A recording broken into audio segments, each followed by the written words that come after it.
આજરોજ બપોરના 12 કલાકે આણંદ નગરપાલિકાના સભાખંડ ખાતે સામાન્ય સભા યોજાઈ હતી। આ સભામાં આણંદ નગરપાલિકાના પ્રમુખ જિગ્નેશભાઈ પટેલ, ઉપપ્રમુખ સુમિત્રાબેન પઢિયાર, ચીફ ઓફિસર અને કાઉન્સિલર ઉપસ્થિત રહ્યા હતા।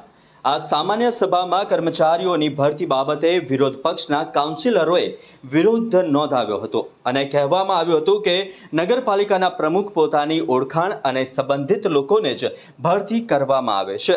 પૂરતી લાયકાત ન હોવા છતાં તેઓને ભરતી કરવામાં આવે છે, તેને લઈને વિરોધ પક્ષના કાઉન્સિલરોએ હોબાળો મચાવ્યો હતો। પરંતુ આ વાતને નગરપાલિકા પ્રમુખે નકારી કાઢી હતી અને કહ્યું કે નગરપાલિકાના કર્મચારીઓની ભરતી તેમના અનુભવ અને તેમની લાયકાત જોઈને કરવામાં આવશે, જેને લઈને નગરપાલિકાની સભા શરૂ થાય તે પહેલા વિખરાઈ ગઈ હતી અને વિરોધ પક્ષના કાઉન્સિલરોએ એજન્ડાઓને ભરસભા વચ્ચે ફાડીને પ્રમુખના ટેબલ ઉપર નાખ્યા હતા।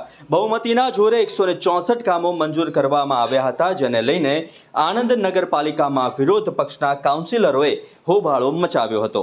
મારું નામ છે ડોક્ટર જાવેદ સોરા। હું આણંદ નગરપાલિકા વિરોધ પક્ષના નેતા તરીકે કામ કરું છું। તારીખ 1/8/2024 ના રોજ એવું લાગે છે કે સામાન્ય સભા નગરપાલિકાની છેલ્લી જ હોય એમ નગરપાલિકાના પ્રમુખ અને તથા ઉપપ્રમુખ અને ચીફ ઓફિસરે એવું વર્તન કર્યું છે અને 2 જ મિનિટમાં પૂરી સભા કરી દીધી છે, જેમાં 164 કામ એ લોકોએ લીધા છે। 164 કામ નંબર 5, 6 અને 7 કે જેમાં આ લોકોએ આચારસંહિતા હોવા છતાં એપ્રિલ, મે, જૂન એની અંદર 7 કરોડથી વધારનો ઘપલો કરેલો એવું અમને લાગી રહ્યું છે। અમે એની તપાસ માંગી છે અને જો તપાસ નહીં થાય તો અમે એને આગળ બી એની જઈશું અને હાઈકોર્ટના બી દ્વાર ખખડાઈશું। બીજું કે ઘણા એવા મુદ્દાઓ છે જેમાં એ લોકો 100 ભંડોળે બધા ખર્ચા કરાવડાય છે। 100 ભંડોળ અત્યારે લોકો જોડે પગાર લેવાના પૈસા નથી તો 100 ભંડોળમાં 52 કાઉન્સિલરોને એ લોકોએ પૂછ્યા વગર જ 100 ભંડોળમાં બધા પૈસા વાપરવાનું નક્કી કરેલું છે। અને આમાં કેવું છે કે નગરપાલિકા જેમ ખાલી થઈ ગઈ હોય એમાં લોકોએ તળિયા ઝાટક કરી દીધું છે। આ લોકોને ઘણા એવા કામ છે કે અમે લોકોએ મુદ્દાસર મૂકેલા છે, જેમ કે ટૂંકી ગલીનું દબાણ। આ લોકોને આણંદનું દબાણ દેખાતું નથી, બસ ફક્ત જ્યારે બી જોવે ત્યારે સ્ટેશન રોડ, ટૂંકી ગલી, એ લોકોને એવું નથી દેખાતું કે ભાઈ શાસ્ત્રી બાગની સામે વર્ષોથી રસનો કોલો ઊભો છે। અમુક જગ્યાએ જે રસના કોલો એમણે પૈસા લઈને કામ કરેલું છે એ બધા એમને નથી દેખાતા। દબાણ પાવતીઓ લઈને એ લોકોએ લીધેલા છે એ લોકો નથી દેખાતા। વોર્ડ નંબર 6 માં વર્ષોથી સ્લોટર હાઉસ ચાલુ નહીં થતું એ એમને નથી દેખાતું। એમને કોમ્યુનિટી હોલ ચાલુ થાય છે એ બી નથી દેખાતું। વોર્ડ નંબર 6 માં રિવર્સ બોલ લગાવેલો છે ને નગર ત્યાં પાણી ભરાઈને લોકોના ઘરોમાં પાણી જાય છે એ નથી દેખાતું। એમને ઘણી વસ્તુ જે વોર્ડ નંબર 4 માં કે જે વોર્ડ નંબર 4 માં એક સ્કૂલ છે, સ્કૂલનો રસ્તો વર્ષોથી કાઉન્સિલરે મૂક્યો છે છતાં બી એ રસ્તો નથી દેખાતો। કાંસની સફાઈ નથી દેખાતી।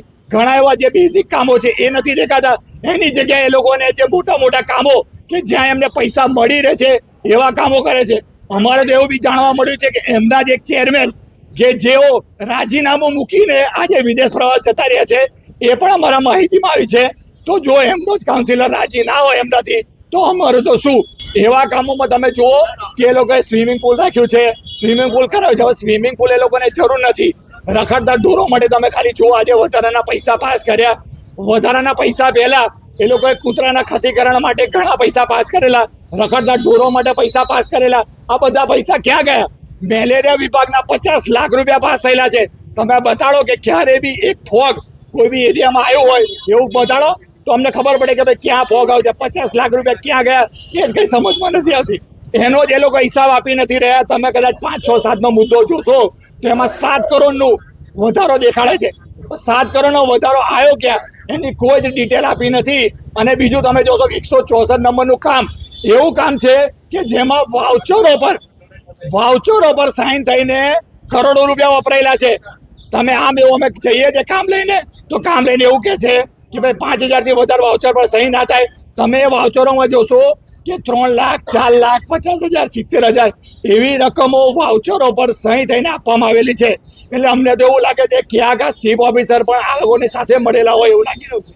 આજ રોજ આણંદ નગરપાલિકાની સામાન્ય સભામાં વધારાના 3 કામ તથા એજન્ડાના 1 થી 164 કામ જેટલા કામ હાથ ધરવામાં આવ્યા।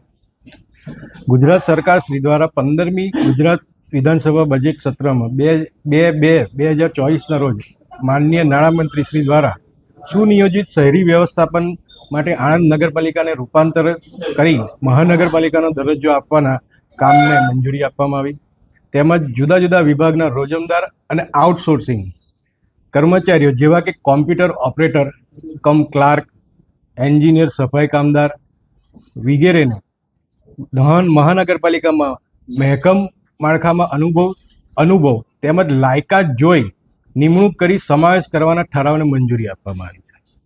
તેમજ આણંદ નગરપાલિકા વિસ્તારમાં વિકાસના કામોને પણ મંજૂરી આપવામાં આવી છે. આચારસંહિતામાં જે કંઈ કામોના બિલો, કોઈ કામ આપણે કોઈ નવું કામ લીધેલ નથી. જે કંઈ જૂના કામો છે તેના બિલો જ ફક્ત મંજૂર કરેલા છે, જેની સત્તા આણંદ નગરપાલિકાના ચીફ ઓફિસર અને પ્રમુખશ્રીને પહેલેથી જ સરકારશ્રીએ આપેલી છે.